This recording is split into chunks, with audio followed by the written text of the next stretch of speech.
Hello and welcome, I'm Cameron Walker and this is GBN Royal. Now, is this Catherine's busiest week since completing cancer treatment?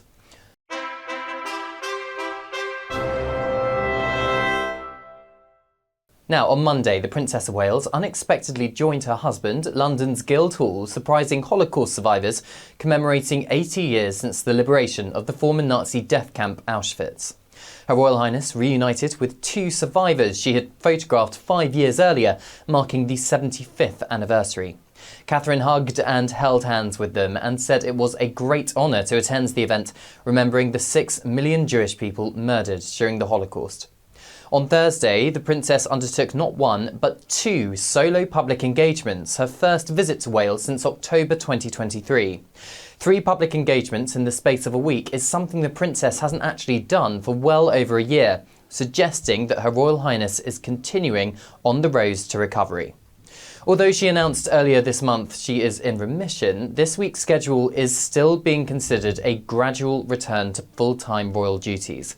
I understand we shouldn't expect the Princess to maintain the same workload every week over the next few months, and it appears she is choosing engagements which are particularly important to her. It's no surprise, therefore, that her first engagement in Wales coincided with the announcement that she has become patron of Tŷ Hafan Children's Hospice.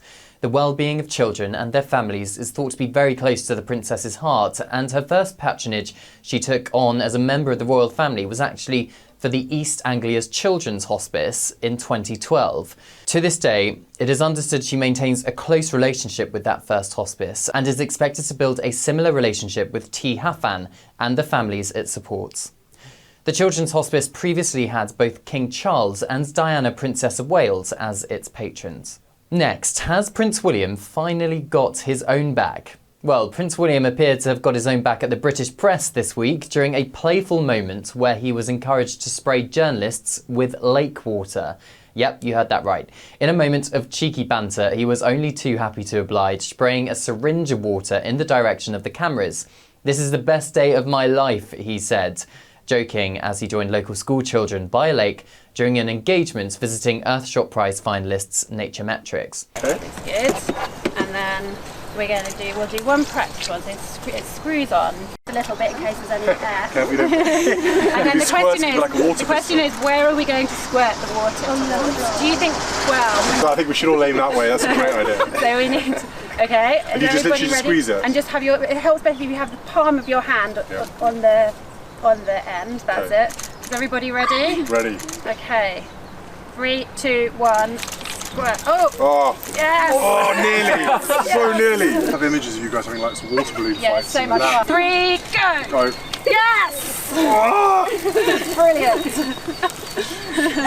Good effort, everybody. The British company uses cutting-edge environmental DNA technology to track biodiversity, and since being named as an Earthshot Prize finalist, Nature Metrics has secured $25 million in funding with backing from Earthshot's Launchpad investment platform to scale its technology worldwide and have an impact.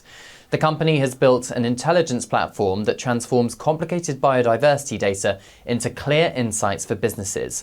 So this means that companies in industries like construction, agriculture, and energy can actually see how their operations affect local ecosystems and, in theory, make smarter environmental decisions. Moving on now, and a curry fit for a king. Well, ever wondered how King Charles likes to take his curry? Well, never fear, I have the answer for you right now.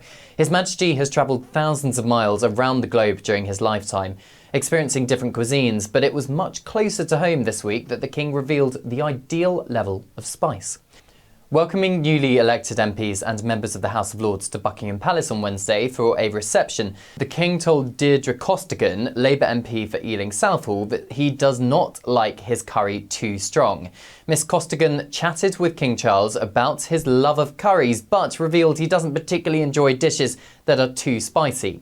The MP for Ealing Southall told the Press Association, "So I said I'm from Ealing Southall, and straight away he was like, oh yes, we knew it was Little India, and he talked about his love of curries. And he also said, you've got a big Sikh community there, don't you?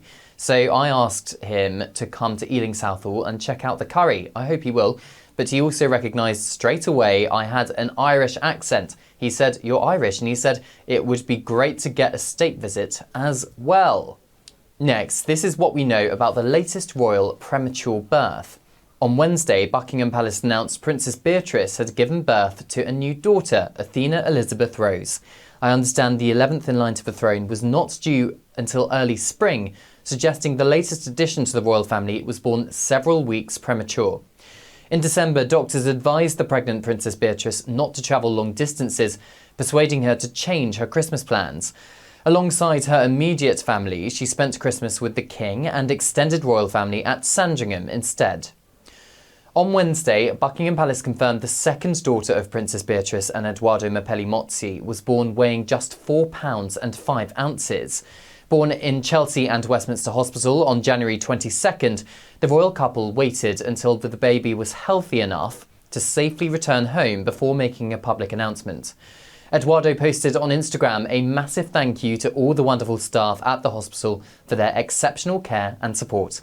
The King, Queen and wider royal family are said to be delighted by the happy news. And finally, the King has become the first British monarch to visit Auschwitz death camp.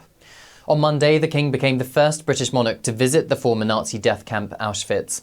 1.1 million people were murdered there during the Second World War, a vast majority were Jewish. His Majesty felt it was so important to attend a special commemorative event marking 80 years since the camp was liberated by the Soviet Red Army, alongside 56 survivors and other world leaders.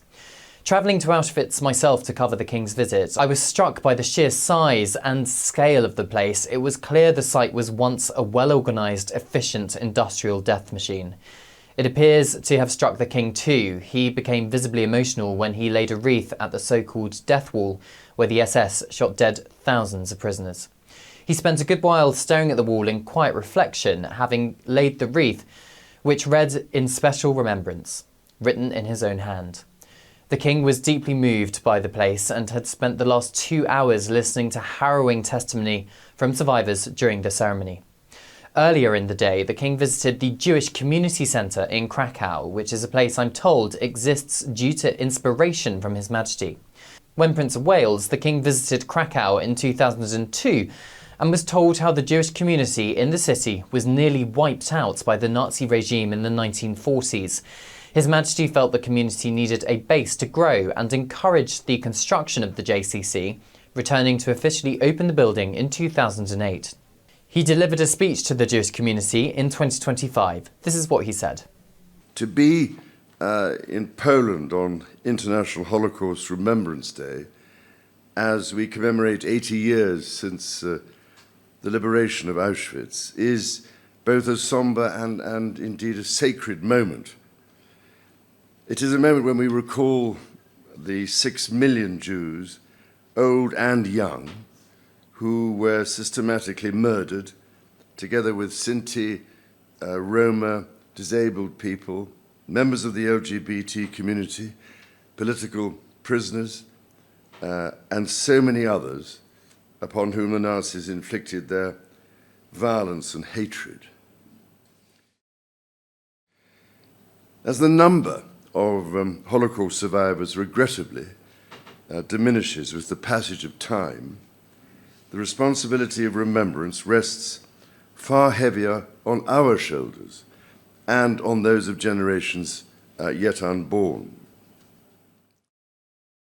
Ladies and gentlemen, in a post-Holocaust world, projects such as this centre are how we recover our faith in humanity. They also show us there is much work still to be done if we are not just to remember the past, but to use it to inspire us to build a kinder and more compassionate world for future generations, a world of which we can be truly proud. And this remains the sacred task of us all. Thank you, Liz.